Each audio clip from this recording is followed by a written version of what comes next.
Well, Stephen A. Smith, he's back at it. Blames Michelle Obama and others for alienating voters. Here it is.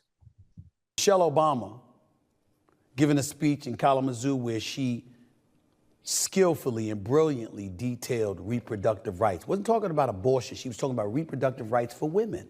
Fair enough. But then she added a line by saying a vote for him was a vote against us. How you think American citizens felt? So in other words, if we don't agree with you, we're against you. Might not have affected most women, maybe some. How'd you think the men felt about that? How about this one from Oprah? And you're going to look an audience in the face and you're going to tell them that if you vote for Donald Trump, you may not ever be able to cast a vote again. Who believed that? Who believed that coming from Oprah? Truly, who believed that? This is the kind of stuff that alienates an electorate. All right, let's get into it. ESPN host Stephen A. Smith has cast his ballot in the post-election ritual of or something as the reason their candidate lost, singling out Oprah Winfrey and Michelle Obama. just keep his picture up for a minute. Just put his picture back up. Stephen, when you woke up that morning, did you plan this? Obviously, I've disagreed with Stephen A. Smith and I've agreed with him on some stuff as well. So Smith said Wednesday on the Stephen A. Smith Show podcast that the media mogul and former First Lady set an exclusionary tone that alienated men, Trump's most reliable voting bloc. If we don't agree with you, we're against you, said Smith, referring to speeches made by the media mogul and former First Lady. Quote, how do you think the men felt about that? So we have to do what you tell us to do. Otherwise, we're anti-you. You thought that worked? Do y'all know anything about most men? You think that's going to work? That's what Stephen said now. Okay. Oprah and Mrs. Michelle were among a long list of celebrities who endorsed Democratic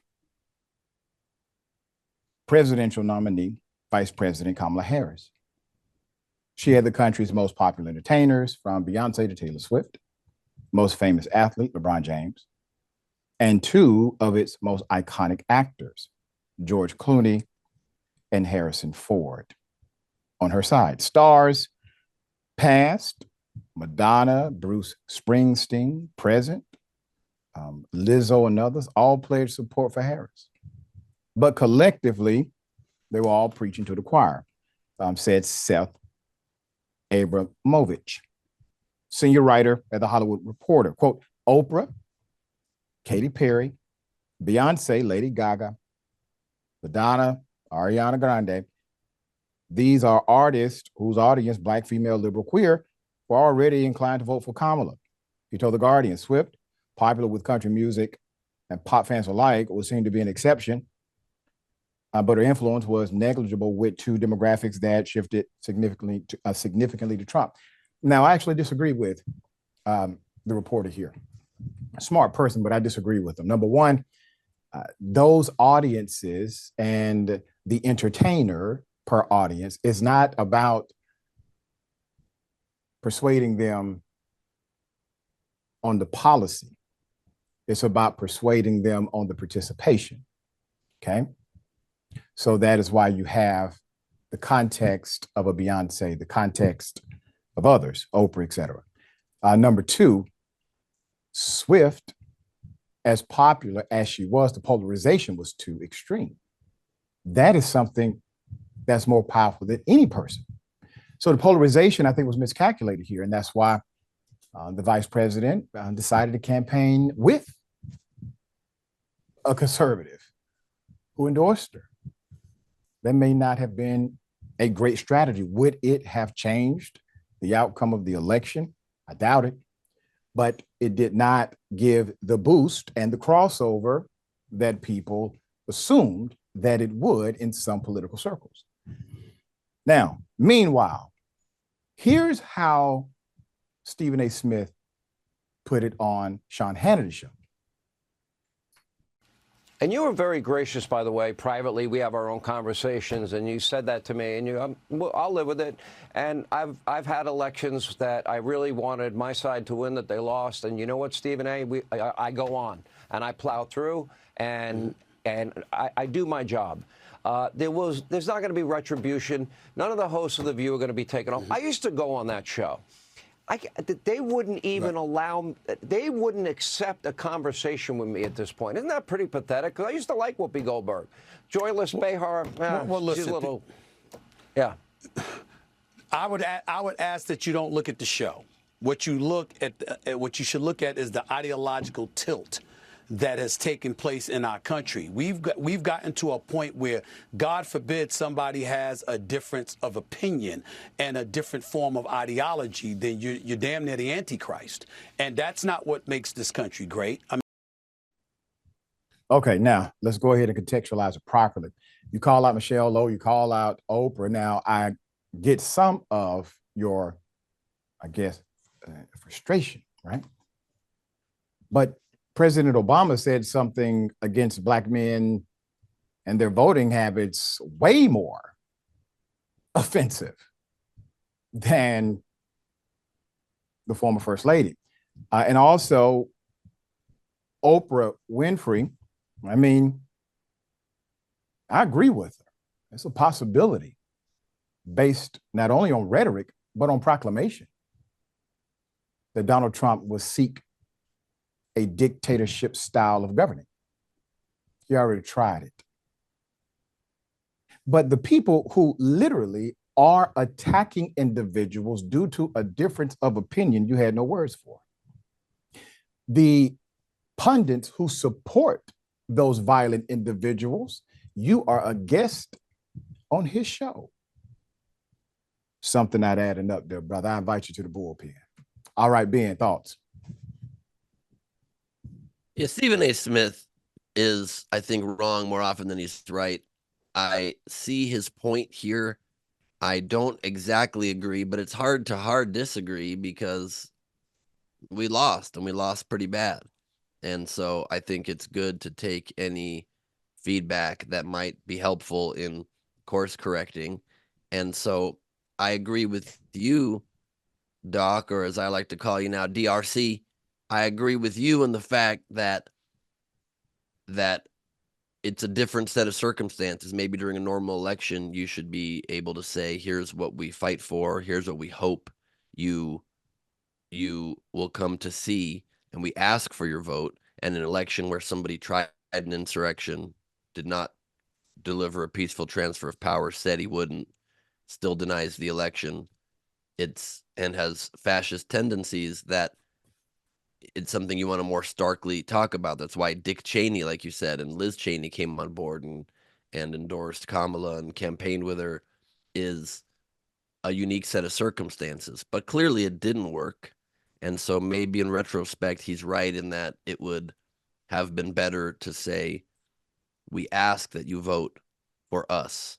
We ask that you vote for our rights as women, rather than saying, if you vote the other way, you're voting against us, and making the male bravado kind of rebel against that. It's hard to say. We know something didn't work in this election, because it looks like apparently Kamala didn't even outperform Biden in any county in the country, from one thing that I saw. So, there's a lot to learn. The Democratic Party has to do a lot differently. I think in general, the tactics that the Dems use to try to court voters and make the campaign mostly about Trump's an existential risk, and that's enough, that didn't work. People care more about their pocketbooks. They care more about their immediate needs. And these celebrity endorsements clearly didn't make a big difference. Who knew how powerful the celebrity pull of Hulk Hogan and the My Pillow guy are? Apparently, right. You don't need the biggest stars. You need the fringe stars from yesteryear who sell uncomfortable pillows to pull you over the edge. But clearly people didn't, and also people in the algorithm, in the Trump MAGA algorithm, believe the election was stolen, believe there was. So many people I talked to, smart people in the last 6 months as this election was heating up, said, are you kidding? Of course there was massive fraud. Of course it was stolen. When I think, to any rational mind, there's not a shred of evidence for it. The courts agree there's not a shred of evidence for it, but they truly believe it. So we need to come up to the reality that we're living in silos. We're living in completely different algorithms that are giving us completely different realities. I've been having conversations this week where people are flabbergasted at the facts that I know to be facts, and I'm flabbergasted that they think the exact opposite. They believe these celebrities were paid to be there. Obviously, they were not. They believe the election was stolen. They believe Trump talks constantly about how amazing America is when all I see is him saying how terrible America is. We just live in different realities. And so if we ever want to win the future, we really have to look at ourselves, at our messaging, at what issues we are centering, at how we are talking to the vast majority of the nation. We need to look deeply at the fact that somehow the Republicans, whose policies do not work or help the average working American, have somehow become the party of the working people in the eyes of the working people, when Dem policies are what help them. But people don't believe it to be true. It's a major, major problem. And so I think all criticisms are welcome. We need to look in the mirror. We need to take it deep. We need an overhaul of how the Democratic Party approaches the electorate in any upcoming election if we want to ever win the future again. Yeah, the gatekeepers got to go home. Oh, the DNC needs to go on a long vacation. No, they got to go home. Permanent vacation. I meant got to go home. Yeah, like a relocation kind of situation. Witness protection. They just are completely removed from the people. They are elitist. The argument of Trump being anti-democracy has not helped when they've been pretty anti-democracy, when they kind of installed people and hid facts and don't acknowledge campaigns and crush campaigns and sued RFK to keep him off ballots, didn't acknowledge my campaign, crushed Bernie Sanders in 2016. Or in 2016, sorry. They just, they don't care about the people's voice, and you see what happens there. And they shut down state Democratic parties. We reported on that as well. One state Democratic party, I think it was Alabama, threatened to sue them because of their actions. And as I said in post-election coverage, the Democratic Party has some serious soul searching to do. Republicans got to figure out if they have a soul, but the Democrats have to do some soul searching, period.